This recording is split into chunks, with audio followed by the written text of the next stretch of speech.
Chapter 22, Ethical Dilemmas. A young couple came to our meal once and asked us for help. She had just lost a baby in her 5th month of pregnancy. She said the shelter she stayed in had her climbing up into the top bunks because she wasn't high enough on the priority sign-up sheet to get a lower bunk. She said she felt something pop inside her climbing into the bunk, and not long after she found herself in the bathroom holding a tiny baby in her hands until it died. On a typical day, the shelter kicks everyone out with their stuff at 8 a.m. So she left that morning like all the others, dragging her suitcase behind her, walking the streets, drifting to other day shelters, and wandering downtown with her boyfriend. No, they weren't married. Almost all the couples never are down here. Her health was poor, her nutrition was substandard, her lifestyle, let's just say it was incredibly twisted for someone wanting to bring a happy, healthy baby into the world. Her parenting and social skills were never developed in the family she grew up in. Her only examples in that arena were of what not to do. For the next few days, the other women in the shelter scolded her and blamed her for losing the baby and for not taking care of herself, telling her she killed that child with her own stupidity. One or two were kind and compassionate and expressed sorrow to her.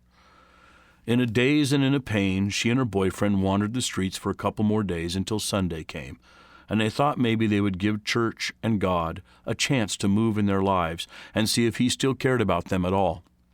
That Sunday morning, they decided to drift into a church service for the first time ever, though not ours.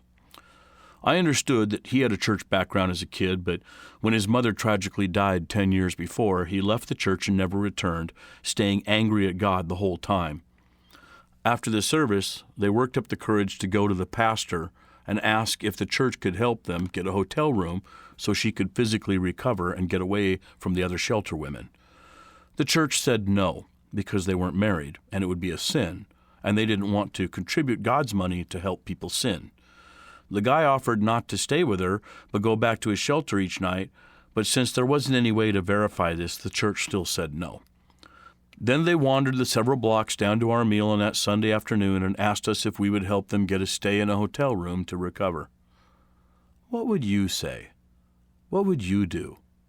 What would you have suggested be done? For the record, that other church wasn't wrong. I know that pastor. He's a good guy. He's been downtown longer than I, and he even gets up extra early each and every Sunday and takes a guitar down under the freeway and conducts a church service for the homeless, often giving away breakfast treats and gloves and hats. He does this before his own church service starts, and he does it rain or shine, even when it snows. They are familiar with the street population, too, and know that half the stories we hear are lying con games.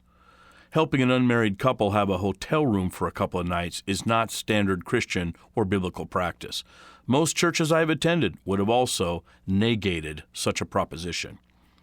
I wasn't at the meal that day, so some of our other leaders had to wrestle with the ethical dilemma of how to help, if at all. They verified the story through some of our street friends. They decided that after losing a baby so soon, fornicating probably wasn't going to be high on the woman's list of activities. Going strictly off compassion, they decided to get her a hotel room to recover in. Do you think that was wrong? 10 years of raging at God, hating His standards for life, living opposed to His moral codes, in rebellion to His word and His ways, defiant against the Holy Spirit, in a moment of tragedy, they asked God for a touch of compassion through the church.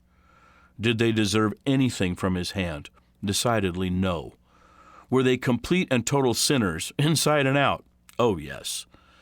There is much more to their story than I'm telling here. It's very dark, ugly, and filled with pain and destruction. Was this going to be the moment of change and transformation for them? Only God knew. Would opening that door of transformation by grace through an act of compassion be a good move? We thought yes. What if we were wrong and they simply took advantage of that moment and went back to the way things always had been? Well, that was a risk for sure. Who was taking that risk? We thought maybe God was. Would God hold us accountable? Probably. But for which action? Turning them away or getting the room? The problem we face is that we believe in the grace of God, But we really like it when there's some incredible change first on the part of the sinner who demonstrates that they appreciate the grace and are thankful to God for it. And they demonstrate through their behavior that they do, in fact, deserve a touch of grace. But by its very definition, that then ceases to be grace and instead becomes an act of merit. Grace is really tough at the point of contact.